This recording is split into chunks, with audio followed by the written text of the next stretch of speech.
Okay. So yeah, we're going to talk a bit about HTTP caching here. Not the basic one you have in Symfony, but the one you have in FOSHttpCache, and how that can take your caching to the next level. I'll also specifically talk about how Varnish Xkey works in this and how you can leverage that. And I'll do something that might fail. I'll try to do a live demo on this and show how it fits together to see, so you can actually see how the code works instead of just slides. But we'll see how that goes. Yeah, kind of just said that, but some background on why the things I go over, some background on where Xkey, the company I work for, fits into this. HTTP cache and cache tagging theory around this. Before we go into the demo, also what Xkey and Fastly are, and then some practice on the Symfony demo from that we have on top of Symfony Flex. Me, I'm a Norwegian. I worked with PHP for 12 years, programming 20-something. Still learning, trying to contribute to certain open source projects. And I work for Easy Systems, which is a global company, exists in several countries. Not super big, we're medium-sized or small, or big if you talk from Norwegian perspective. And we have partners in many countries. We're maker of Easy Platform. Was previously, once upon a time, called Easy Publish. Easy Platform is open source CMS built on top of Symfony. Exists in commercial flavors as well. And to come back to this talk and this topic, it uses FOSHttpCache, as is HTTPCache. It, as well as FOSHttpCache, lets you vary this cache for user, by the user, the context of the user, the rights of the user, so that you can actually cache a page if you're even logged in. This part we actually contributed to FOSHttpCache back in 2014.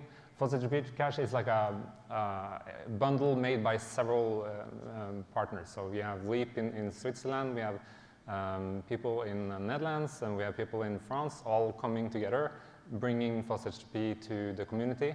So it's made by many people, so I don't think that this is coming from me. I'm just made some small contributions. It lets you tag the responsive with multiple tags. This has been maturing over the years. It's been using something called band before now. Recently, it can be used with Xkey, and in Easy Platform, we do Symfony Proxy, Varnish, and Fastly.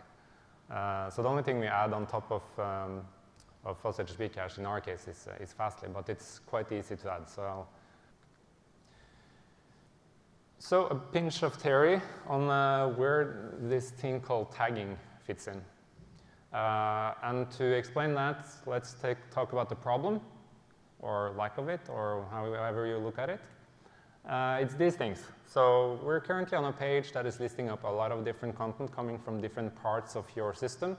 The entities are not strictly related to this page, this URL. They're coming from different parts. They're pulled in. And this is maybe done, or this is typically done by editor, just pulling in. And the system needs to know a couple of things about this. So an entity can be rendered on several different pages where we can see a URL as a cache key here if we're coming from using a cache component. This includes embeds, inline, or via ESI as fragments. So then you have the fragment URL being run there in the background for these embeds.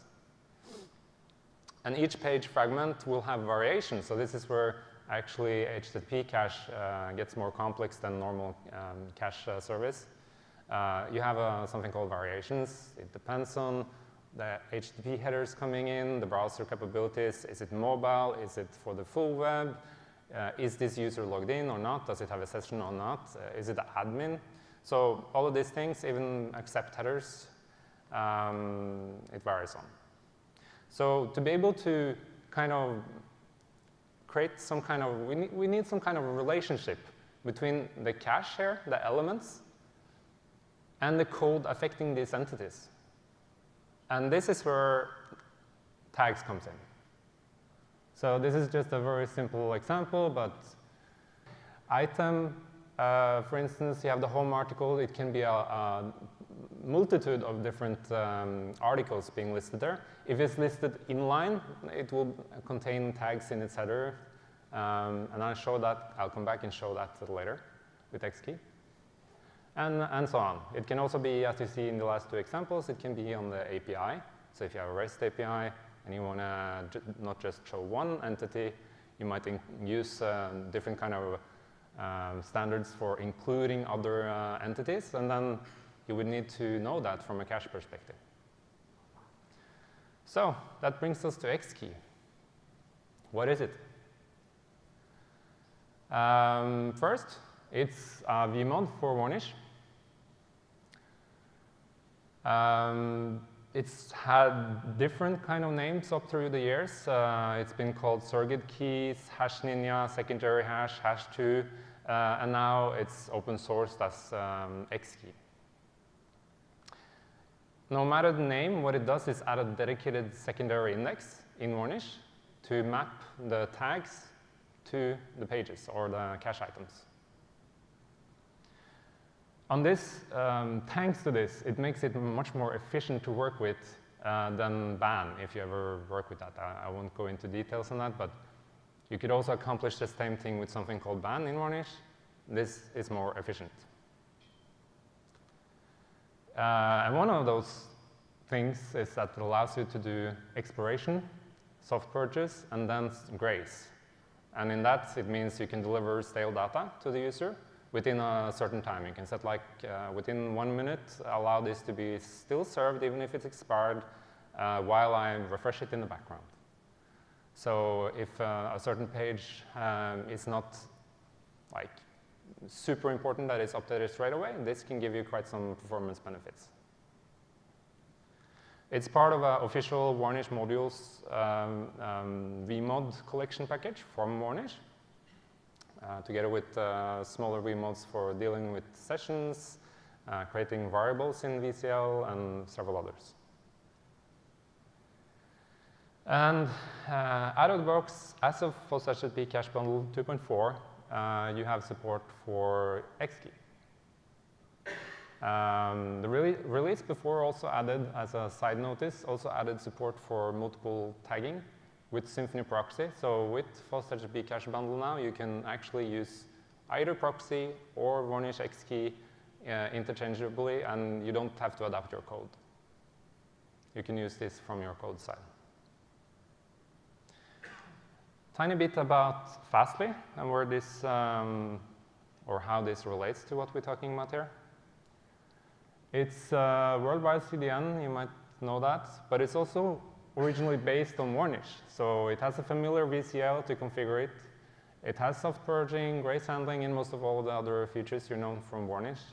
It has surrogate keys, so Xkey kind of, just a former version of the plugin, built in. One big difference though, it's just that it has an API you need to call to do purging, because it's a CDN. You don't talk to the different instances of the cache. And as of, especially now with version 2.4, it's very easy to add a purge client or proxy client. And this will probably be built in FOSHttpCache soon. So, that being said, let's jump into some demoing. Let's hope it doesn't break. Let's talk a bit about Varnish more. So how the Xkey stuff work, how the VCL work. Let's talk a bit about how we enable the caching and cache tagging. And let's see how we can debug this and look into common Symfony issues. All of this will be also put online later today. It's just a fork of Symfony demo repository and added the features we talk about here.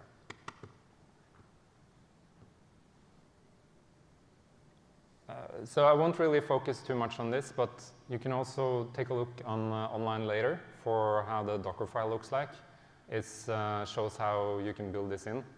But you don't necessarily need to deal with that. What you typically might do is if you use Ubuntu, for instance, you have what's called the Varnish modules as a normal app package, and you can install that on top of Varnish. So you don't have to build it yourself. But if you want to do a Docker file, then you can get an example there. There will also be an official Docker image on Docker Hub soon. There is some work in progress there. So that's hopefully coming. But if we talk about VCL, can I get a raise of hands there? How many have worked with VCL before? OK, so some of you, but not that many. So VCL, shortly, is a very limited language to configure Varnish. It's kind of based on C, and you have different functions or subroutines that are, these are 3 of them, VCL receive, VCL backend response, VCL deliver. But there is a few more. So it's basically just all the steps that Varnish goes through when request comes into Varnish, when it needs to, if it needs to send it to your backend, when it comes back, and the different phases between that before it's cached and after it's cached. And that's where you hook in, basically. That's where you do your stuff. So here, this is more or less the standard VCL from FOSHttpCache. What it does is it has a lot of files you can reuse, so you can use its features if you want or not. So you can just disable the things you don't want, and you can add the things you want. So in this case, I more or less enabled everything. But let's focus on specifically one thing, and that is Xkey.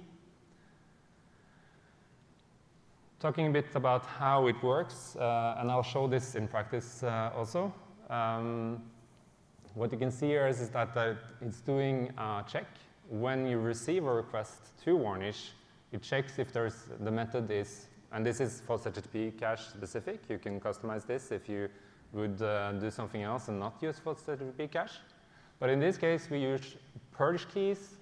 We check if the IP this is coming from is a valid one to do invalidation, so basically your backend server, so we don't get that from the wide internet. And we check if we have the headers. In this case, we allow for 2, one for hard purge, so remove directly, or soft purge, where we just expire it. And then you can, in your own VCL code, you can then use grace and allow to serve this thing I mentioned. So first, hard purge, it will result in how many affected items there were. Same thing with soft purge if it's set. And then in the end, 200. And that's about it. The last thing here is something I actually added myself. I'll see if I can contribute that to FOSHttpCache. It's just that when you're not in debug, you probably don't want to see this header I'll come back to. Because it, as you saw in the slide earlier, it might contain IDs of your whole system that you might not want to share. So that's the VCL. Let's dig into Symfony and how this looks from SymfonyLive. And this can be done and used in many different ways. If you're curious about this, I would recommend that you either check this demo when it's pushed later today and look at it over the weekend, or check FOSHttpCache documentation, which is quite extensive on this.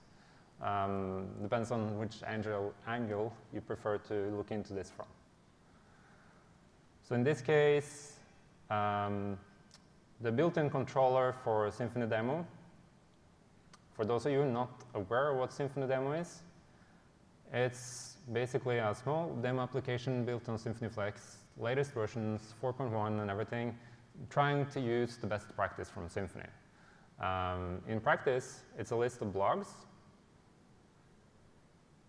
and it allows for commenting. Just to show an example of how you use Symfony. So what I've done is added a few things to that. First thing is I type into I want Symfony response tagger in this post show action. And I created a new tag where I call it post an ID. So this, if we switch now to the web page, you can see that, well, I actually need to go directly to the backend to show you that. So I have, in this case, I have Varnish on 8081, and I have Nginx on 8080. And in the case of, because on Varnish, it will wipe out the information. Here, we can see the following.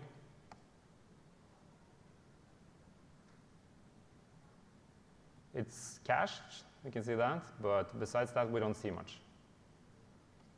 But if we go to the backend, we'll see something else.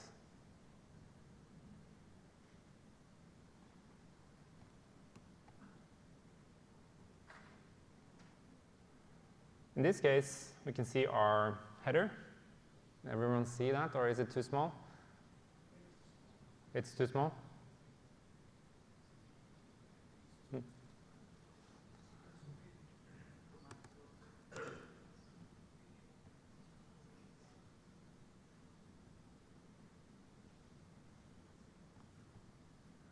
So the one on the bottom there, Xkey post 452. So this is now coming from the backend in the normal response from Symfony. It's cached into the cache in Varnish, and it stays there with this tag. So this is now put into the secondary index and all of that. And there you have basically the key that we added to this. You can also see a few other things, like we have made it public, and this is done in the code here. We've done this by annotations. So we have public true, max age, and so on to make sure it's cached. There is also something called vary, but I'll come back to that if we have the time. But the main thing is here, we told Symfony we want to make this public. It's no longer private, and we want it to be stored in Varnish, and we added a key to it. So we made it cacheable, and we made it taggable. So the tagging comes into play when we look a bit into the admin controller. So in case of the admin controller, let's look at edit one. Again, we have here a type in for a cache manager from FOSHttpCache bundle. And if everything is valid when this is submitted, we purge that cache. We invalidate it. And on top of that, the normal code there is doing what it usually do. It adds add flash, and then it redirects to the page.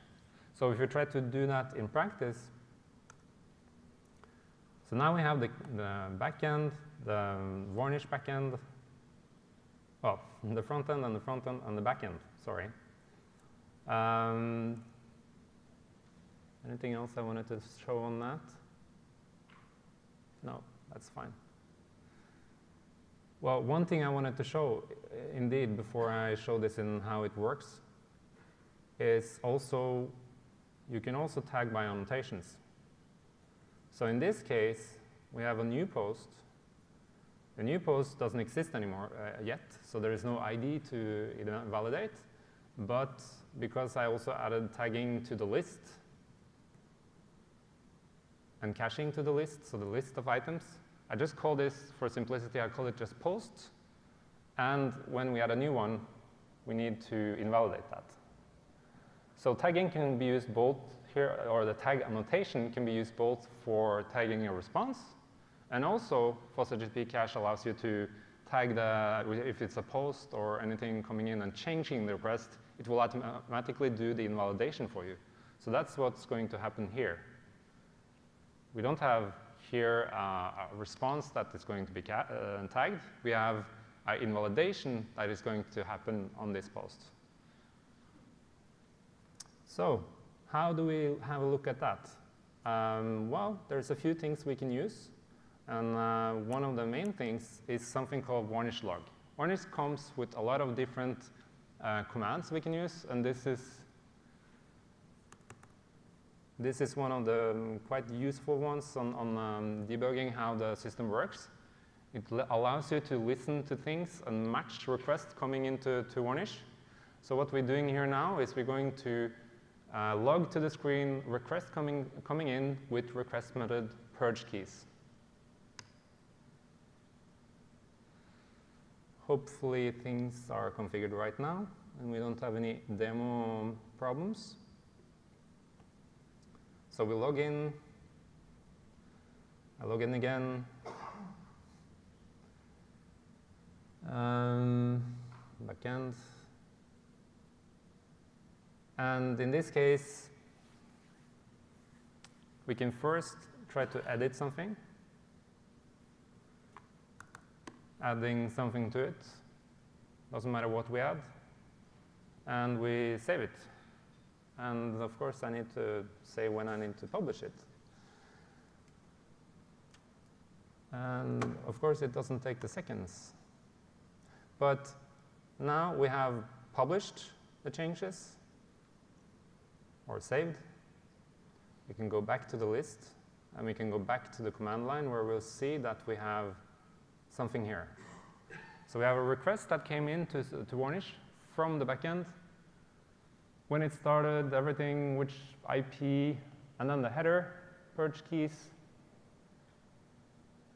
and other things that are interesting here is especially this one. So what happened is I was using soft purge, and it purged 0 objects, but it expired 3. So there's 3 variations in cache somewhere in Varnish that got expired for this item, this entity. And in the end, it returned a 200, everything OK. So this has been done. The change should be live. And we have an error 404.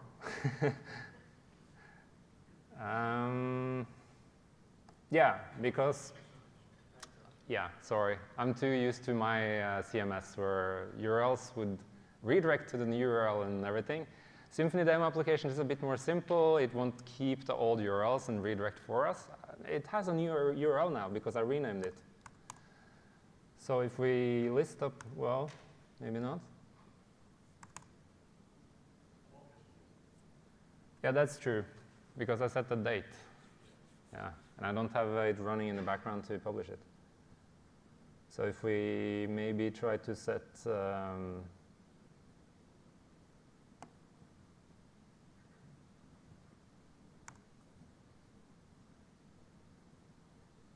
and then again, it ran and expired 2 objects in this case. OK, so now we have it there. Also on the cache one. And now we have the new URL. So this is the new page. Now, if we try to create a new one, and let's maybe clear the screen.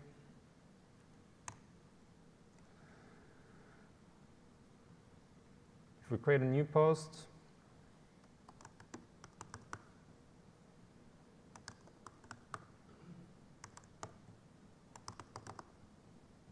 and again, filling out the date, do it in the past.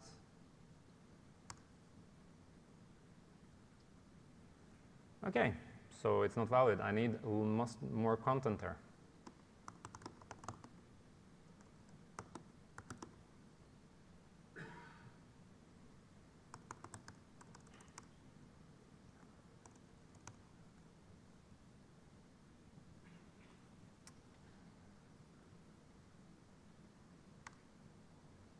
So contributions to Symfony demo to make it more user-friendly UX-wise, welcome. Especially the publish field, that would be great. So we have the new post, and as you maybe have noticed in the background here on the console, there was something going on when I first published it, or tried, and it invalidated. So we had actually 2 requests coming into Varnish here now. First, when I tried to publish and it didn't have enough characters. And secondly, when I manage to publish. The reason for that is I used annotations.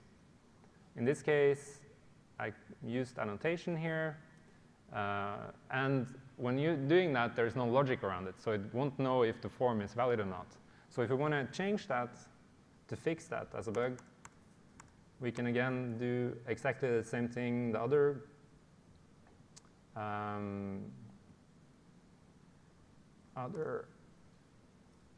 action here is doing. And we can inject the cache manager and make sure now within the valid form we invalidate.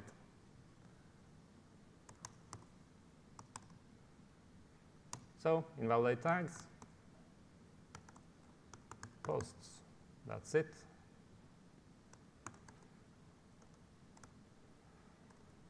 And that's about it on how you deal with this from the Symfony code. With this, you have quite rich capabilities to purge things on cache. This is on top of what FOSHttpCache has had for many years. I don't know if you noticed it, but if you go here and have a look on what we have available, we can do invalidation on many different ways, not just tags. We can also invalidate the URL if we know the URL or if for some reason you want to do that. And we can invalidate by regex, which will use the ban feature in Varnish, and many other ways. You can also refresh a route, which means instead of purging a URL, it will call Varnish to refresh it directly. So it won't be wiped out of the cache, it will be refreshed. So you have many things to use here. As I mentioned, have a look in the doc. There's lots of capabilities, especially around, and you can see this from the VCL side here, especially around user content. That's a whole topic of itself. So basically being able to cache things for logged in users and how that works.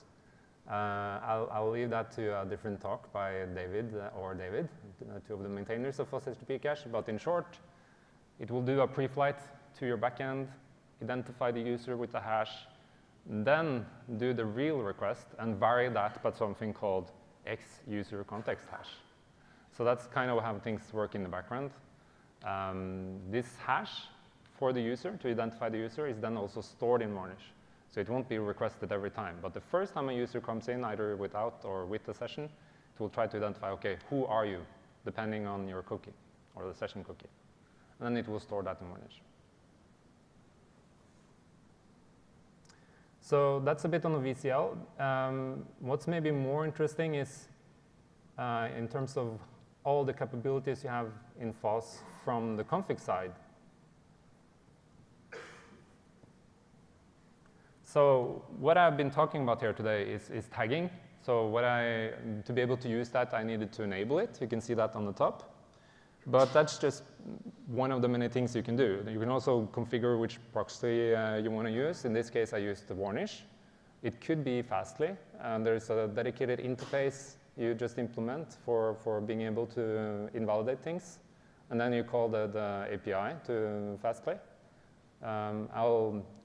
I'll push an example of that to the demo repository. And then you inject which servers you need to invalidate, in this case for Varnish. But that's the proxy. Then really what FOSHttpCache adds on top of Symfony comes also forward here. We have possibilities to not only add headers via code, so not just in the controllers. We can also do it here in config. So we can do exactly the same as I showed you earlier, where I added the tags to the actions. And in this case, we match either on a controller or a path or a domain or different kind of ways. You can see this online. And then we add new headers. So in this case, we force it to be public. We set FOSHttpCache. You can do this using the normal SMaxage. But for anyone of you who have used SMaxage knows that this will also be used by any other proxy out there. So if you're concerned about some ISP in between your user and you caching this, which you will have no control over invalidating, you can use a custom feature in FOSHttpCache for another header for this. So this becomes like a secret between your backend and Varnish, and does not leak to the internet. So any kind of proxy in between there, normal proxies that you don't control, will not cache. So that's a bit about the matching. Lastly, I talked a bit back and forth on user context. That's also a config. You can enable out of the box to make it create this user hash, or this thing that identifies the user. Out of the box, it can use roles in Symfony to generate that. So your roles will make you a unique user. When we talk about user context, we don't talk about the user ID. We talk about which rights he has. So in this case, out of the box, you have roles. Which roles that user has identifies which rights, so that everyone with the same rights can see the same cached content. So this is where, that's the whole point about user context here. And this can be extended if you have more advanced roles, more advanced permission system like we do in Easy Platform. Then you can make your own custom implementation of this. In our case, we iterate over all the roles like this, but we have those roles in the database. And we also iterate over assignment of those roles, because those can be assigned with limitations and yeah. Lots of things. This needs to be a unique cache to identify everyone with the same rights. So with that said, I think we open up for some questions with the last 5 minutes. Do we have any questions on anything here? Or I kind of made everyone sleep. Sorry. You need that extra nap before the next couple of talks, so it's a good thing. Hi, I wondered if you had any advice about how to name cache tags, if there's any way to sort of automatically, or any bundles out there that are useful for automatically naming cache tags based on entity names or that sort of thing, or if it's best done manually. So the question was, what's the best practice on naming cache tags, right? Yes, exactly. Yeah. There isn't one like best practice at the moment. In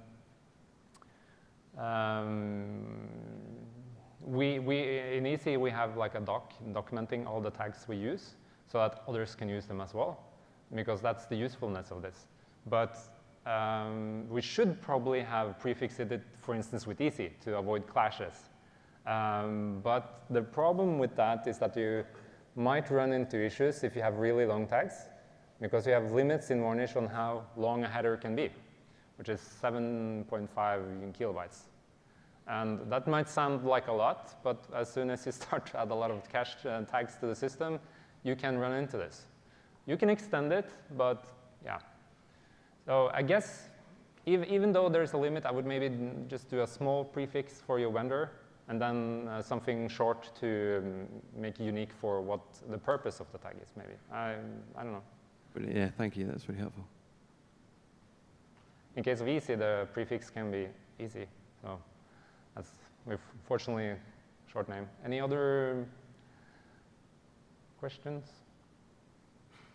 Everything around the VCL was clear? No questions there? Yeah. What's in FOSS is just one example of how you do with VCL. If you're interested in Easy Platform, you can also look into the VCL there. That's organized in a completely different way, just one big VCL file with all you need to read. Much more readable, but also not meant for the same kind of reusability you find in FOSS. So, thank you. I hope you learned something today. If not, feel free to approach me or any of the Davids on how FOSHttpCache works. Or feel free to use Easy Platform, which does many of these things for you. All is yours. Talk and slides, I'll push that on joined in a bit. And the code I'll also push in a bit. Thank you.